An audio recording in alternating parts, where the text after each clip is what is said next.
इस मरांडी जमा विधानसभा में मेरे लिए कोई चुनौती नहीं है। ये सुरेश मुर्मू और राजू पुजार जो साथ चल रहे हैं, इससे प्रदर्शित। सबसे पहली बात तो है कि लुइस मरांडी इस जमा नमस्कार, विधानसभा हम अभी हैं जामा विधानसभा में और हमारे साथ भारतीय जनता पार्टी के प्रत्याशी हैं सुरेश मुर्मू जी। इनसे जानेंगे कि अभी जो स्थिति है उनको लेकर किस तरह से तैयारी कर रहे हैं। सर, बहुत बहुत स्वागत है दुमका लाइव न्यूज़ में। बहुत बहुत धन्यवाद। पिछले लंबे समय से भारतीय जनता पार्टी आप पर भरोसा कर रही है, इस बार भी उन्होंने भरोसा किया है आप पर। क्या कहेंगे, कितनी तैयारी है इस बार जामा विधानसभा में? हम मुझे इस बार मौका दिया भारतीय जनता पार्टी ने, ये मेरा तीसरा मौका है। इसलिए प्रदेश नेतृत्व, केंद्रीय शीर्ष नेतृत्व को मैं आभार व्यक्त करता हूँ। मैं उनका ऋणी हूँ कि ये मुझे तीसरी बार मौका दिया। शायद पिछले चुनाव के बाद 19 का चुनाव के बाद लगातार अपना जन्मा विधानसभा के क्षेत्र में जनताओं के बीच रहा और संगठन का नज़र रहा। और मुझे लगता है कि मेरा जो गतिविधि रहा अपना जमा विधानसभा में, इसको देखते हुए मुझे फिर से तीसरी बार मौका दिया। तीसरी बार आपको पार्टी ने मौका दिया है और अब किस तरह से तैयारी करेंगे? कहीं न कहीं आप पिछले 2 बार चूक गए हैं, तो उसको कैसे आप ठीक कर रहे हैं? हाँ, पिछली दोनों चुनाव में आप मेरा देखेंगे तो मैं बहुत ज़्यादा लंबा अंतर से या ऐसे जगह से नहीं रहा। आप 2014 का देखेंगे और 2019 का देखेंगे तो परिणाम आपको देखेंगे तो वो वहीं पर है, 2300, 2400। ये बहुत बड़ा अंतर नहीं है। अभी इसका एक सकारात्मक पक्ष है कि भारतीय जनता पार्टी के जो कार्यकर्ता हैं, इसमें कोई मतभेद नहीं है और सभी कार्यकर्ता एकजुट होके इस चुनाव में लगे हैं। और ये भारतीय जनता पार्टी के लिए, जामा विधानसभा के लिए जो सभी कार्यकर्ता एकजुट होके इस समर में लगे हैं, ये बहुत बड़ी उपलब्धि है। ये बहुत मजबूती से हम चुनाव लड़ रहे हैं। पहाड़िया समाज के लोग जो हैं काफ़ी संख्या में हैं जामा विधानसभा में और बीजेपी के कोर वोटर माने जाते हैं। पिछले कुछ दिनों पहाड़िया नेताओं ने भी प्रेस कॉन्फ्रेंस करके हम लोगों को जानकारी दी थी कि वो लोग नाराज़ चल रहे हैं पार्टी से कि किसी भी कैंडिडेट को नहीं दिया गया है। तो कैसे उन लोगों से आप सामंजस्य बना रहे हैं? पहाड़िया समाज बीच में ऐसे कुछ हुआ हो, आप लोग जैसे कहे कि उन लोगों ने प्रेस कॉन्फ्रेंस करके बताया, लेकिन भारतीय जनता पार्टी में अपने संगठनिक स्तर पर जो हमारे पहाड़िया समाज से जो मेरे नेता हैं, कुछ रहा हो, लेकिन अभी हम लोग साथ में हैं। आप मेरा नामांकन के बाद हमारे यहाँ जामा में जो पहाड़िया नेता है राजू पूजा, आप उस दिन देख सकते हैं, मैं जब नामांकन पत्र दाखिल करके बाहर निकला, मैं और राजू पूजर का मोटरसाइकिल में मैं वहाँ से चल के सभा स्थल तक आया। तो ये पहाड़िया समाज सुरेश मुर्मू के साथ या जामा में भारतीय जनता पार्टी के साथ कितना मजबूती से खड़ा है, ये सुरेश मुर्मू और राजू पूजर जो साथ चल रहे हैं, इससे प्रदर्शित होता है। बाकी विपक्ष क्या कहते हैं ये बहुत ज़्यादा मायने नहीं रखता। हम एकजुट हैं, हम एक साथ हैं। पहाड़िया नेता जितने भी भारतीय जनता पार्टी के हैं, चाहे राजू पुजर हो या बाकी उस स्तर के जो नेता हो, सभी भारतीय जनता पार्टी के साथ हैं। कहीं कोई मतभेद नहीं है, रत्ती भर मतभेद नहीं है।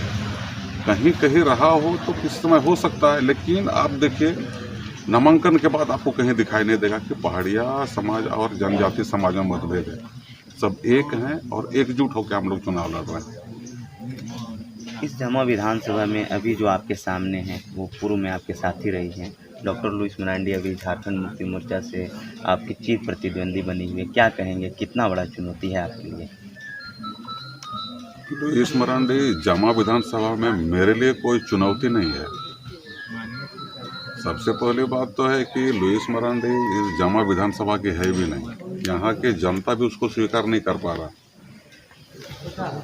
वो दुमका की है, दुमका विधानसभा की रही है और दुमका विधानसभा में उनका जनता के प्रति उनका उनके प्रति जनता का दुमका में क्या रुझान रहा था, वो पिछले 2 चुनाव में हम उसके साथ देख सकते हैं। जब वो दुमका के जनता उसको स्वीकार नहीं कर पाए, तो फिर जमा तो उनके लिए अब यही सोच सकते हैं। तो फिर जमा के जनता लुइस मरांडी के साथ नहीं है, और भारतीय जनता पार्टी के सामने लुइस मरांडी कहीं टिक भी नहीं पा रही है। हाँ, वो नाम से है, आर्थिक स्थिति में सुरेश मुर्मू से समृद्ध है, लेकिन कार्यकर्ताओं के प्रति, संगठन के प्रति जो भारतीय जनता पार्टी के कार्यकर्ता भाजपा में समर्पित हैं, इस दृष्टि से वो यहाँ पर जामा में मेरे लिए बहुत मजबूती से नहीं है। उनका नामांकन, उनका नाम घोषणा होना, लुइस मरांडी का झारखंड मुक्ति मोर्चा में नाम घोषणा होना, आप समझ सकते हैं कि वहाँ पर कितना विवाद या कुछ ऐसे रहा था, उनका कितना विरोध होना जामा में। तो वो अपना, मेरे लिए सुरेश मुर्मू के लिए या भाजपा के लिए लुइस मरांडी बहुत बड़ा इशू नहीं है। वो इशू झारखंड मुक्ति मोर्चा के लिए खुद बन चुकी है। उनका अब देखिए युवा मोर्चा के अध्यक्ष रामकृष्ण जी उनके विरोध खड़े हैं। तो इस तरह के कार्यकर्ता को हम कुछ नहीं बोलेंगे उनके लिए, झारखंड मुक्ति मोर्चा क्या है, लेकिन मैं ये कहता हूँ कि लुइस मरांडी जामा में बहुत बड़ा सुरेश मुर्मू के लिए या भाजपा के सामने इशू नहीं है। डॉक्टर लुइस का कहना है कि लगातार जो है जामा विधानसभा में भारतीय जनता पार्टी से जो नाराज कार्यकर्ता हैं वो झारखंड मुक्ति मोर्चा में शामिल हो रहे हैं। क्या कहीं कमज़ोर हो रहा है पार्टी से भारतीय जनता पार्टी? नहीं, भारतीय जनता पार्टी के एक भी कार्यकर्ता झारखंड मुक्ति मोर्चा में नहीं गए हैं। ये बिल्कुल झूठ बात है। अब एक ऐसे चेहरा दिखाइए, आप महाशय घूम के जमा में आप कर रहे हैं, एक ऐसे चेहरा बताइए जो भारतीय जनता पार्टी का झारखंड मुक्ति मोर्चा में सम्मिलित हुआ हो। वो डरी हुई है, सहमी हुई है, इसलिए कि झारखंड मुक्ति मोर्चा के कार्यकर्ता लुइस मरांडी को जामा में स्वीकार नहीं कर पा रहे हैं। उसका ताज़ा उदाहरण है कि उसका झारखंड मुक्ति मोर्चा में ज्वाइन करना, ये चलना कि वो जामा से चुनाव लड़ रही है। जामा में उसका कितना विरोध हुआ। लुइस मरांडी वापस जाओ या बाकी जो इस तरह का हो, उनको लोग स्वीकार नहीं कर पा रहे हैं। इस गैप को भरपाई करने के लिए 3-4 नेताओं को रांची बुलाना, फिर रामकृष्ण जी का, वो मुखिया कमीशन जी का, उनका विरोध में खड़ा होना। इसलिए ये अगर डॉक्टर लुइस मरांडी कह रही है कि भारतीय जनता पार्टी के कार्यकर्ता झारखंड भाजपा के कार्यकर्ता जेएमएम में शामिल हुए हैं, ये बिल्कुल झूठ है। और एक भी चेहरा आपको नहीं मिलेगा कि भाजपा का झारखंड मुक्ति मोर्चा में। सभी कार्यकर्ता भारतीय जनता पार्टी के साथ हैं। सुरेश मुर्मू को विधानसभा भेजने के लिए, इस विधानसभा को जीतने के लिए कमर कसे हुए हैं और कदम से कदम मिला के चल रहे हैं। जामा विधानसभा का मुद्दा क्या है आपके लिए? किन विषयों पर आप वोट मांगेंगे? क्योंकि जिस तरह से सरकार के यहाँ पर विधायक रहे हैं, तो क्या आपको लगता है क्या काम होना चाहिए था और नहीं हो पाया है? देखिए, इस पर चर्चा करेंगे तो लंबा समय लेना होगा। आप पिछले सरकार का जो हेमंत सोरेन जी ने मंच में 19 का चुनाव में उन्होंने मंच में जो घोषणा किया था, एक उदाहरण मैं आपको बता रहा हूँ उनका। उन्होंने कहा था कि मैं 5 लाख नौकरी दूंगा और नहीं तो मैं राजनीतिक से संन्यास ले लूँगा। ये तो मेरा बात नहीं है, ये तो पूर्व मुख्यमंत्री माननीय हेमंत सोरेन जी का कहना है। तो एक विकास का काम उनका ये 5 साल में दिखाना है। एक भी रोजगार, एक भी नौकरी का कोई वैकेंसी सही सलामत वो परीक्षा नहीं ले पाए, तो उनका उपलब्धि तो कुछ नहीं है। हमारे यहाँ तो जब उनका कुछ काम ही नहीं हुआ, तो मेरे लिए तो देखिए यहाँ क्या है ना, हम यहाँ ग्रामीण संथाल परगना, ये एक ग्रामीण क्षेत्र है। यहाँ पे अभी देखेंगे युवतियाँ गांव से पलायन कर रहे हैं। थोड़ा सा उनके लिए खेती के लिए, उनके लिए पानी का व्यवस्था हो, सिंचाई का व्यवस्था हो। यहाँ आप देखेंगे 8वां 9वां 10वां जाते जाते स्कूल से बच्चा युवक युवतियाँ छोड़ रहे हैं। तो अब एक स्कूल है वो 5वां तक 5म वर्ग तक वो विद्यालय है, उसमें एक शिक्षक है। तो ये चाहे तो वो बच्चों का शोषण है, तो वहाँ एक समुचित उस विद्यालय को व्यवस्था देना, शिक्षक देना। हॉस्पिटल आप देखेंगे डॉक्टर कितना है।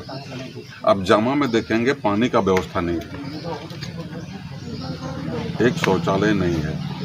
पिछले दिन जामा में हमारे एक मंत्री जी आए थे, वो रुके थे तो अपना परिवार को पेट्रोल पंप भेजे थे। तो ऐसे कई इस विषय पर चर्चा करेंगे तो कई दूर तक हम जाएंगे, लेकिन छोटी छोटी व्यवस्था है, सिंचाई का व्यवस्था है जो ये पलायन रुक जाए। शिक्षा का स्तर थोड़ा सा स्कूल को हम ठीक करें। यहाँ +2 का स्कूल तो है, इसके बाद डिग्री कॉलेज, डिग्री स्तर के यहाँ कोई कॉलेज हो जाए, ITI हो जाए। तो ये सब